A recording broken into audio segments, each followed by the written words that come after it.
Okay, so I want you to imagine something. Imagine a place where the sun, it just refuses to set. Hmm. You're standing in this landscape that feels almost prehistoric. I'm talking violent green moss, water that's a shocking glacial turquoise, and these rock walls just shooting 1,000 meters straight up from the sea. Sounds incredible. It is, and it's 3 o'clock in the morning. But the light hitting your face, it feels like a lazy Tuesday afternoon. It sounds like paradise. I mean, that sounds like the ultimate escape from the daily grind. It does. It absolutely does. But now I want you to layer in the reality from all the sources we've been reading. Okay. In this exact same paradise, a single beer costs you $20. Whew. The silence you traveled 4,000 miles to find is, suddenly interrupted by a, quote, conga line of tourists getting off a silent electric bus. Right. The silent but still very crowded bus. Exactly. And your biological clock, it's just screaming because it has absolutely no idea when to sleep. It is like biological warfare on your circadian rhythm. And that is the ultimate paradox of modern travel we're getting into today. We are looking at the Norwegian Fjord region, specifically through the lens of what it's like in the summer of 2026. Yeah. It's a destination that is just defined by these massive contradictions. It is arguably the most dramatic landscape on Earth, visually speaking. But the infrastructure, the economics, they can feel actively hostile to the average traveler. Hostile is a good word for it. And that's the hook for today's deep dive. We're calling it the paradox of the fjords. We have a massive stack of research here. I mean, articles, budget breakdowns from this year's season, traveler reports, even government white papers. And we're going to unpack the reality of visiting the land of the midnight sun. Because the photos you see on social media, they tell such a tiny part of the story. Oh, yeah. They show you the view. They don't show the price tag. And they definitely don't show the exhaustion. And that's really the core question we need to answer, right? Let's call it what it is, the astronomical cost of visiting this region in 2026, actually justified by the experience. Because when we look at the data, the costs have effectively created this huge barrier to entry that makes it one of the most exclusive destinations in the world, whether you intend it to be luxury or not. We're going to strip away that Instagram filter. You know the one I'm talking about. Oh, I know the one. The person in the bright yellow raincoat looking wistfully at a waterfall with magically nobody else around. That's the one. Our mission today is to reveal the logistical, the financial, and frankly, the physical reality of this trip. And looking at our notes, we found 3 big contrarian surprises that really go against the grain of what people usually hear. Right. These are the things the travel brochures conveniently leave out. First, the research suggests that the most famous hikes, the bucket list ones, are actually kind of miserable crowds in 2026. Just a human traffic jam up a mountain. Pretty much. Second, and this is a big one, despite the whole maritime history of the region, cruise ships might now be the absolute worst method of travel because of new environmental regulations. And third, and this is the one I think people underestimate constantly, the midnight sun itself can be physically ruinous if you are not prepared for it. It's not just, it's bright out late. It is a genuine physiological challenge. So that brings us to our thesis statement for this deep dive. Okay, let's hear it. For 50% of you listening, booking a trip to the Norwegian Fjords in 2026 would be a massive financial mistake. Wow. Okay. But for the other 50%, it might be the best money you will ever spend. It all comes down to knowing which 50% you fall into. And to do that, I think we have to start with the context of 2026 itself. Because if you visited, say, 10 years ago, you might not even recognize the place today. Let's do it. Let's unpack this green shift and what the sources are calling the vibe shift. Yeah. If you were looking at travel guides from, 2015, they talk about these sleepy fishing villages and pristine wilderness where you're the only person for miles. But the vibe in 2026 is different. Very different. The sources describe the main corridors. We're talking places like Geiranger, Flom, the area around Stavanger as industrial tourism zones. That is such a heavy term. Industrial. It's a strong word, but when you look at the density, it kind of fits. And what's fascinating is how social media just poured gasoline on the fire, accelerating this transformation. Right. These tiny communities, they weren't built for mass tourism. They were built for, fishermen and farmers, but the demand just exploded. The Norwegian government, to their credit, didn't just sit back and let it become a total free-for-all. No, they didn't. And by 2026, the zero-emission regulations are fully in swing. And this is an absolutely crucial detail for anyone planning a trip. This is huge. The sources are really clear on this. Old school diesel cruise ships are basically banned from the World Heritage Fjords. Like the near fjord. They can't just chug in there anymore, belching smoke. Precisely. And you have to understand the geography of a fjord. It's a deep, narrow valley with steep walls. Like a canyon full of water. Yeah, exactly. So when a massive ship burns heavy fuel oil in that environment, the pollution gets trapped between the cliff walls. It just sits there, like a lid on a pot. So the government said, enough. So what happens now if you're on one of those older diesel vessels? You're getting dropped off at the entrance. You aren't seeing the heart of the fjord, the most dramatic parts, unless you are on a fully zero-emission vessel. Wait, hold on. So if I book a cheap cruise on an older ship, I might not even get to see the main attraction, the thing I actually paid to see. Correct. You'll see the mouth of the fjord, which is nice, but you won't get deep into those narrow, dramatic cuts where the real magic happens. You'll be offloaded onto smaller electric tenders, or in some cases, you miss it. That seems like a massive trap for an uninformed buyer. Just a huge disappointment waiting to happen. It really is. But for the people who are inside the fjord on those electric boats, this creates a very specific sensory impact. The sources call it the sound of silence. Yeah. When you're on an electric ferry, you're not hearing the thrum of a diesel engine.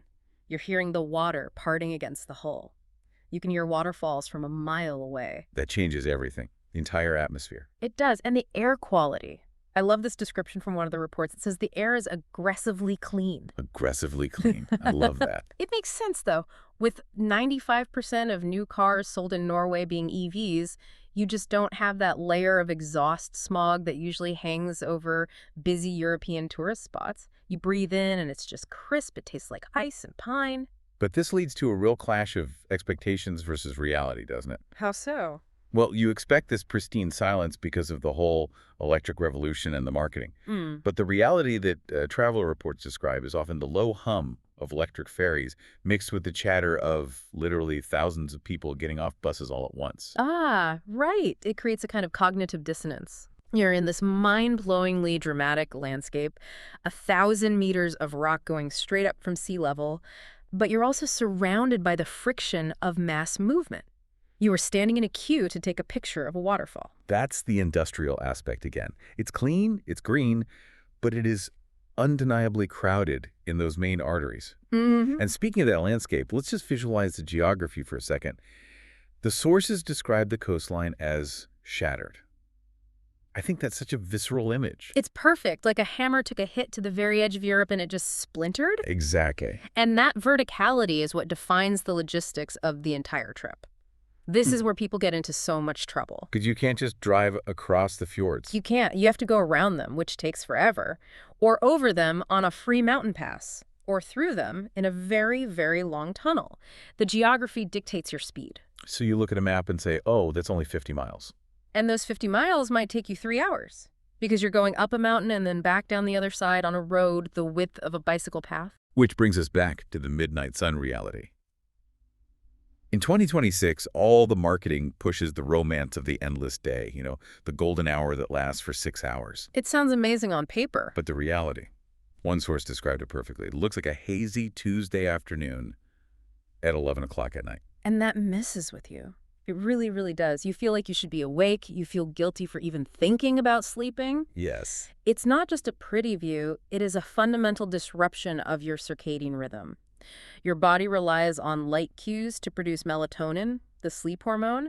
When the sun is blazing at midnight, your brain is just saying, it's noon, let's go hike. But your muscles are saying, it has been 18 hours, please stop. It's a biological conflict. You are literally fighting your own evolution, and while you're fighting that battle, you are also fighting your bank account. Oh.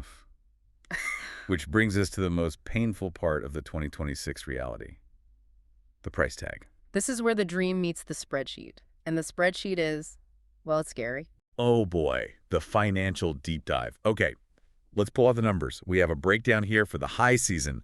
That's June to August. And let me tell you, these numbers are not for the faint of heart. I'm ready. We've got 3 budget bands: the backpacker, the mid-range, and the high-end. Let's start at the bottom. The backpacker, or as one source called them, the scraper budget. The scraper. Yeah. In many parts of the world, Southeast Asia, parts of South America, backpacking is famously cheap. You can survive on $20 a day. maybe 30. Not in Norway. Not even close. In Norway, 2026, the estimate is roughly $75 per day, minimum. And what does $75 actually get you? I can tell you it doesn't get you a hotel room or a hostel bed even. It gets you a patch of grass. Literally. Oh. You are relying on a concept called allemannsretten. The right to roam. Exactly. It's this beautiful legal concept in Norway that allows you to camp on any uncultivated land for up to 2 days, as long as you're at least 150 meters from the nearest inhabited house. Your accommodation cost is basically zero. Essentially zero, or maybe you pay a few dollars for a shower at an official campsite, but your bed is on the ground. Okay, so sleep is free, but what about the diet? The source material here is hilarious. It says supermarket only, and it specifically calls out tube cheese. Oh, the tubes, caviar and soft cheese in tubes. It is a time-honored staple of the Norwegian budget diet. It looks like toothpaste. It does, but it's bacon cheese or shrimp cheese. You're eating that on crisp bread. You're eating hot dogs, pulse, from the grocery store, because if you buy a single beer at a bar, you've just blown 30% of your daily budget. So you're not drinking, you're not eating out at all. It sounds like a very specific kind of culinary purgatory if you're not prepared for it mentally. Yeah, it really does. But you have to have a sense of humor about it. Yeah. You're sitting on a rock with $1 million view eating a $2 hot dog. That's the trade-off. And what about transport?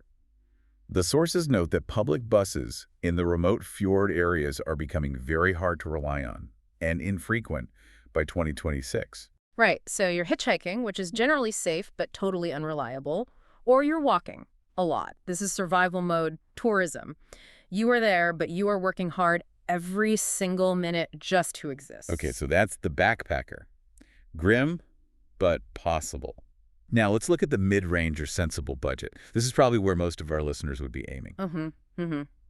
A couple, maybe renting a car, staying in hotels or cabins. What's the damage? You're looking at $300 to $400 per day. Okay, that's steep, but Per person. per person. So a couple is dropping nearly $800 a day.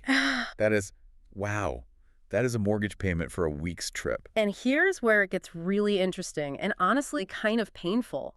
It's what the research calls the value problem. The value problem. The sources compare a $300 hotel room in the fjords to a Motel 6 in Ohio. Wait, explain that. $300 a night usually gets you something pretty nice, maybe even luxury in some places. Not in rural Norway.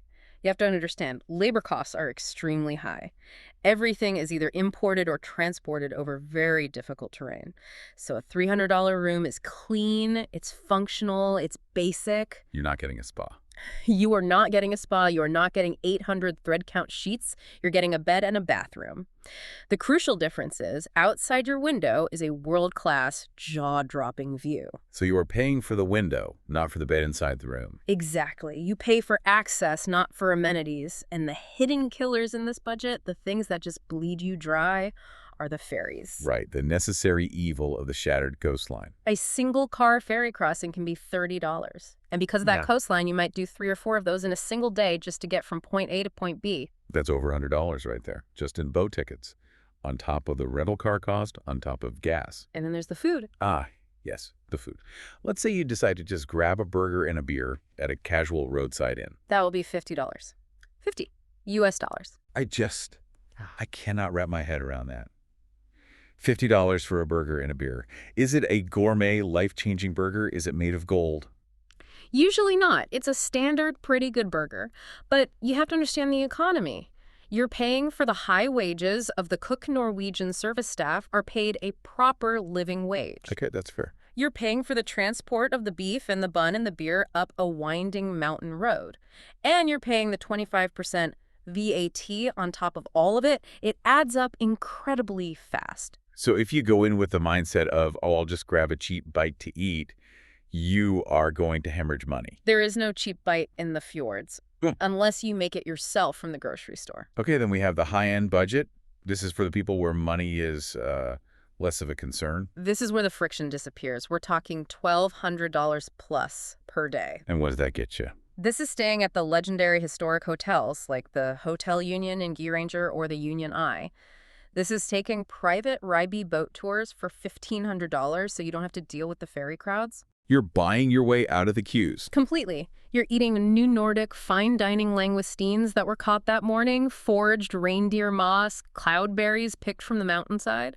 So, expert analysis time. We've laid out the brutal numbers. No. Is there any actual value here? Or are we just, burning cash for a nice view? Because $50 for a burger still feels like robbery. It all depends on how you calculate value, and there's this really interesting argument in the research called the daylight dividend. The daylight dividend. I like the sound of that. Break it down for me. Okay, think about a typical vacation. Let's say you go to the Caribbean, the sun sets around 7 p.m., it gets dark, you go to dinner, maybe have a drink, you go to sleep. You have, maybe 10 or 12 hours of usable sightseeing time? Right. In Norway, in June, you have 24 hours of usable light. You effectively get 2 days for the price of one. That is a fascinating way to look at it. I never thought of it like that. You can finish dinner and then decide to go for a 3-hour hike at 10 p.m. You can drive at 1 a.m. with full visibility. You don't have to rush to beat the sunset because the sunset never actually comes. So your cost per hour of experience actually drops. Exactly. If you have the energy to be awake and exploring for 18 hours, that $400 a day cost is spread over a lot more actual experience than $400 a day in a place where you're just sitting in a hotel room for half the time. But, and this is a big but, you have to be disciplined enough to use that time. You have to be willing to be awake when your body is screaming at you to sleep. That's the catch. And that brings us to the logistics. Because you can have all the money in the world and all the daylight in the world, but if you don't understand the specific traps of the 2026 infrastructure, you are going to be absolutely miserable. I would say logistics in Norway are not like logistics in, say, France or Germany. The terrain actively fights you every step of the way. Let's talk about trap number 1, which the notes make sound like an absolute nightmare. The ferry bottleneck. It is the single biggest friction point of a road trip in the fjords. In 2026, the entire system relies heavily on something called AutoPass for ferries. It's an automated payment tag you stick on your windshield. Yes. And if you don't have it or haven't pre-registered your vehicle, you are in a world of trouble. What kind of trouble? Well, first, you pay full price. The tag gives you an automatic 50% discount, so you're paying double for every crossing. Ouch. But much worse. On the most popular routes, priority boarding is given to commercial vehicles, and those with pre-booked slots or registered tags, everyone else goes into the standby line. And that's where the horror stories come from. The source material mentions tourists literally crying at the quay because they were facing a 3-hour wait. Imagine that. You've driven 4 hours, you're tired, you just want to cross the fjord to get to your hotel for the night, and the guy in the yellow vest just shrugs and says, "Sorry, full up. Next boat is in 3 hours." And there's nowhere to go. You're stuck at a ferry landing. There's maybe a kiosk selling an $8 hot dog in a bathroom. That is it. You're just stuck. A prisoner of the quay. So what is the solution? How do you avoid this? The solution is unfortunately strictly administrative. And you have to do it before you leave home. You need to register for an EPC, that's Euro Parking Collection account, online. Okay. You register your credit card and your home address. Then, when you get your rental car, you log in and register its license plate to your account. It's a bureaucratic hassle, but it will save you literally hundreds of dollars and hours upon hours of wasted time. That is a top-tier pro tip. Okay, track number 2, the distance delusion. I feel like this happens everywhere, but the sources say it's way worse here. It is much, much worse here because of that vertical geography we talked about. Google Maps will lie to you. It will say 1 hour and 30 minutes. I promise you, in reality, that is 3 hours. So why the huge discrepancy? Is it just traffic? It's a combination of 3 main factors. Factor 1, sheep. Literally, sheep. Sleeping on the warm asphalt of the road. They have the right of way, and they absolutely know it. They do not move quickly. So you're just sitting in your car waiting for a sheep to wake up from its nap. Or you're honking very gently and trying to inch around them. It's a process. Factor 2, Winnebagos and camper vans. Ah, the rolling roadblock. Exactly. The roads are incredibly narrow, often barely 2 lanes with no shoulder. You get a tourist in a wide camper van who is, understandably, terrified of the 1,000-foot drop-off into the fjord next to them. So they slow way down. The speed limit is 80 kilometers per hour, but they're doing 40, and you cannot pass them because of the constant blind curves. You are stuck. And the third factor? You, the driver. Me. Yes. You cannot drive for 10 minutes in fjord country without seeing something that demands a photograph. A waterfall cascading down a cliff, a glacier peeking over a mountain. a rainbow forming over a tiny red farmhouse. You're constantly pulling over. You have to. If you actually drive straight through without stopping, you're completely missing the point of being there. And a planned 10-minute photo stop easily turns into 30 minutes. The rule of thumb from the research is to add 50% to all travel time estimates and to cap your driving at 200 kilometers a day. That seems really low, but I get it. 200 kilometers on a German Autobahn is an hour and a half. 200 kilometers in Fjord country is an entire exhausting day of driving. It requires constant, intense focus. Okay, let's move to the last one. Trap number 3. The weather window fallacy. This is a big one. This is where people try to force the landscape to cooperate with their tightly packed Excel spreadsheet itinerary. You book a specific, famous hike like Trolltunga or Pregstollen for a specific Tuesday. You tell yourself, Tuesday is hike day, rain or shine. But you're on the edge of the Arctic Circle. The weather doesn't care about your calendar. It can snow in July. I have personally seen it snow in July. Fog can roll in minutes and reduce visibility to 5 meters. If you've booked that once-in-a-lifetime hike for Tuesday and it's pouring rain, you're just walking in a cloud. You see nothing. It's miserable, and frankly, it's dangerous. So what's the strategy? You can't control the weather. No, but you can control your schedule. The key is to create slack. Don't plan to move hotels every single night. Instead, stay in one base, say a cabin near Oda or a hotel in Strin for 3 nights. So that gives you 3 potential windows for the big hike. Exactly. If Tuesday's a washout, you can go Wednesday or Thursday. If you're constantly on the move, you're gambling with the weather every single day. And in Norway, the house always wins. Let's shift gears a little bit to safety and biology, because we're not just talking about lost time or money here. We're talking about very real physical risks. The sources refer to hypothermia as the silent killer in the fjords. It sounds incredibly dramatic. It sounds dramatic, but it's shockingly common. Tourists look at the calendar, it says July, and they dress for July in Spain or Italy. They start a hike in a t-shirt and shorts because it's a pleasant 15 degrees Celsius, 60 Fahrenheit, at the trailhead. But it's a different world at the top. A completely different world. At 1,000 meters up, the weather can shift in an instant. The temperature drops to 2 degrees Celsius, the wind picks up to 40 miles an hour, and the rain starts coming in sideways. And if you're wearing a cotton t-shirt, you're in serious trouble. Cotton kills, that's the mountain savely saying. Wet cotton provides zero insulation, and it just sucks the heat directly out of your body. You get cold, then you get disoriented, and you can't make it down safely. And now there's a huge financial penalty for this, right? That's a 2026 update. Yes. The volunteer rescue services were getting completely overwhelmed by unprepared tourists hiking in sneakers and jeans. So now they've started charging for rescues deemed to be caused by negligence. So if you have to be airlifted off of Trolltunga because you hiked in denim and didn't bring a jacket or enough water, the bill is around $10,000 US. It is essentially a tax on stupidity. Ouch. That is one expensive and embarrassing lesson to learn. And then there are ticks. I honestly thought ticks were a warm weather problem. Well, with climate shifts, they are steadily migrating north. In the southern fjords, Lyme disease is becoming a real and present threat. It's just another reminder that you are in the wild, even if it feels like a well-managed park sometimes. You need to do tick checks at the end of the day. I want to touch on this thing called tunnel hypnosis. I'd never even heard of this until I read the notes for this deep dive. It's a very real phenomenon.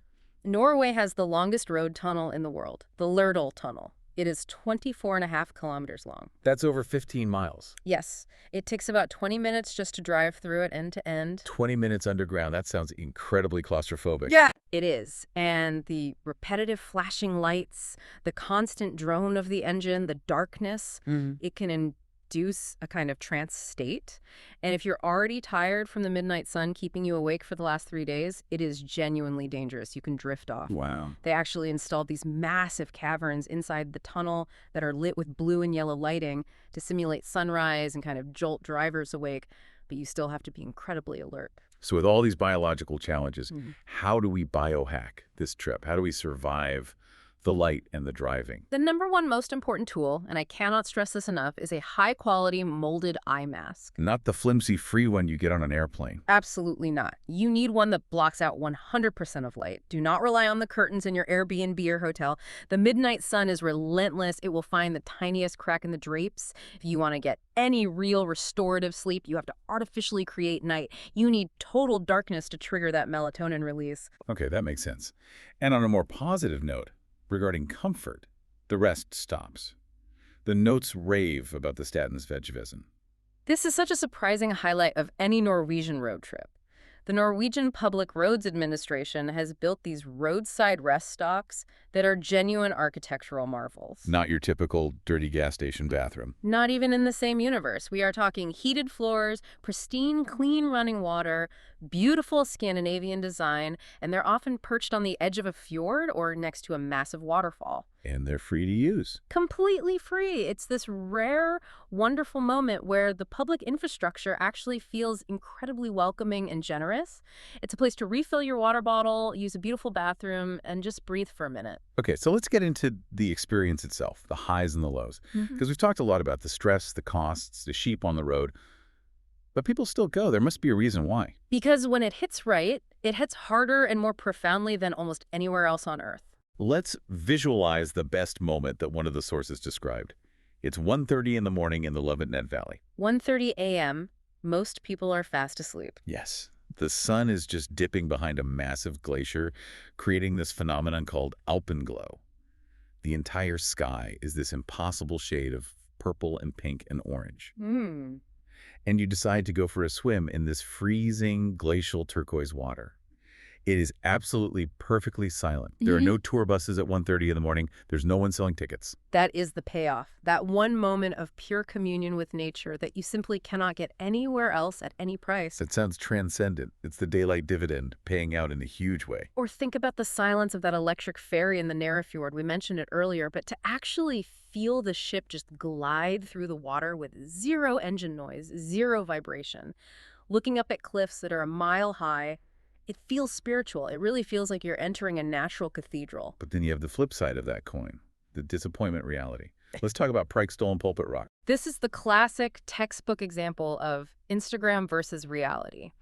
The pictures make it look like you are the only person on Earth standing on the edge of the world. And the reality in 2026? The reality is a zoo. A complete and utter zoo. There are literal queues, like a line at the bank, to take your photo at the edge. Drones are buzzing around like angry mosquitoes, even though they're technically banned. You're not getting that moment of quiet contemplation. You're hearing 5 different languages at once, and someone is inevitably blasting pop music from a Bluetooth speaker. It completely shatters the majesty of the place. You aren't communing with nature. You are waiting in line at a theme park. And the culinary letdowns. We talked about the $50 burger, but the notes mention a $45 fish soup that tasted like it came from a packet of powder. That just hurts my soul. It highlights that value problem, again, in the most painful way. In France or Italy, a $45 meal is usually going to be excellent. In a remote part of Norway, because of the lack of culinary competition, you can pay a fortune for what is essentially cafeteria food. So it's this weird duality. It is. You can have a transcendent, life-changing moment at 2 a.m. that costs you nothing, and then have a miserable commercialized experience at 2 p.m. that costs you $50. So if we want to avoid the crowds, the packet soup, and the industrial zones, what are the alternatives? The sources suggest we can actually hack the location, not just the budget. Yeah, absolutely. If you want to avoid the worst of the crowds, you have to either go further or go different. For instance, instead of Geiranger, which is absolute ground zero for the big cruise ships, Right. the sources suggest heading to the Sunmar Alps or the Norwegian Fjord nearby. And why there, specifically? It's steeper, it's narrower, and crucially, it doesn't have the deep water ports that are needed for the massive city-sized ships to dock. So you get all of the scenic drama, but with a fraction of the density. And you can still find good places to stay. Oh, yeah. You can stay at the historic Hotel Unioni, which is expensive but incredibly authentic, or you can find amazing spots to camp.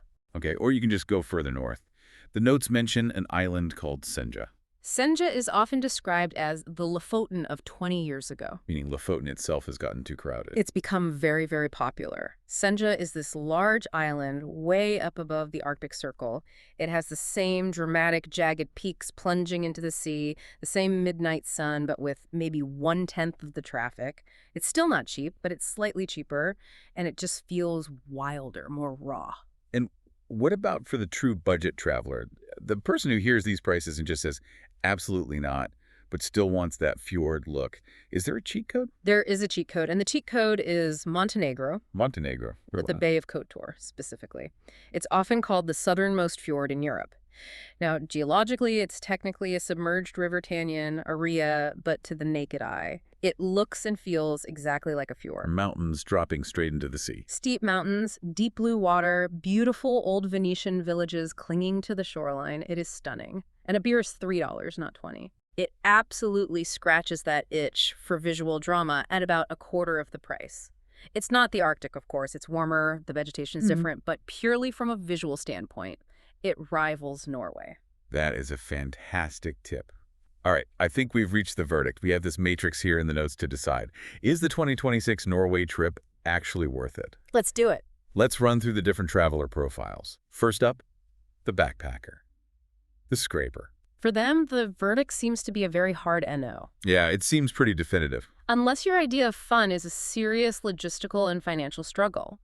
The transport costs alone make it nearly impossible to move around efficiently.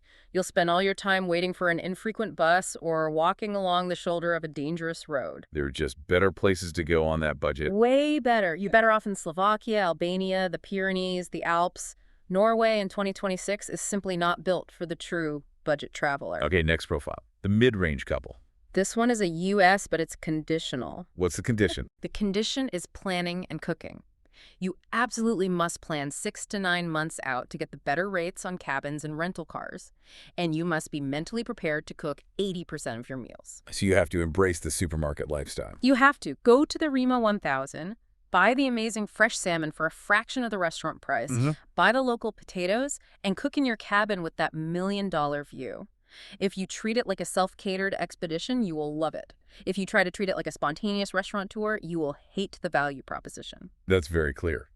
What about the family? This is a solid yes. Kids absolutely love it. The trolls, the giant ferries that feel like spaceships, the waterfalls everywhere. It's a natural playground. But the logistics are extremely high stress for the parents. The best advice from the sources is to base yourself in one spot for several days, like near Voss or Stryn, and do day trips from there. Don't try to move the whole circus every single day. Minimize the packing and unpacking. Good advice for any family trip, really. And finally, the luxury traveler. For them, it is an absolute yes. No hesitation. A playground for the rich. It's arguably the best adventure destination on Earth if money is no object. You can charter a helicopter to fly over the crowds at Pulpit Rock. You can stay in private lodges that are only accessible by boat. You can essentially buy the silence and solitude that everyone else is desperately searching for. If you can pay the entry fee, the park is yours. That's a perfect way to put it. So wrapping this all up, what does this all mean? We have this incredible, impossibly beautiful place that is also expensive, exhausting, and complicated. It brings us back to that provocative thought we touched on at the very beginning. In a world that's struggling with over-tourism and climate change, maybe the extreme high cost of Norway isn't a bug. Maybe it's a necessary feature. You mean like a cover charge for nature? Exactly. Think about it. If Norway were cheap, if it cost the same as Thailand or Bali, it would be completely overrun and destroyed within a single season. That's a scary thought. The ecosystem is incredibly fragile. That beautiful green moss takes decades to grow back if it's trampled. The price tag, the difficult logistics, the unpredictable weather, they all act as a natural filter. They protect one of the last sort of exclusive parks on the planet. That is a heavy thought. It almost implies that awe is becoming a luxury good, that access to true, pristine nature is something you have to pay a premium for. In 2026, it might be. Access to silence and clean air is, in a way, becoming the ultimate status symbol. Well, whether you're willing to pay that entry fee or not, the one piece of practical advice that echoes through all the research seems to be this. If you go, for the love of God, pack the eye mask. Pack the eye mask, register for the auto pass, Oh. and don't go into debt for a vacation. Wise words to end on. Thanks for diving deep with us into the paradox of the Fjords. My pleasure. Until next time.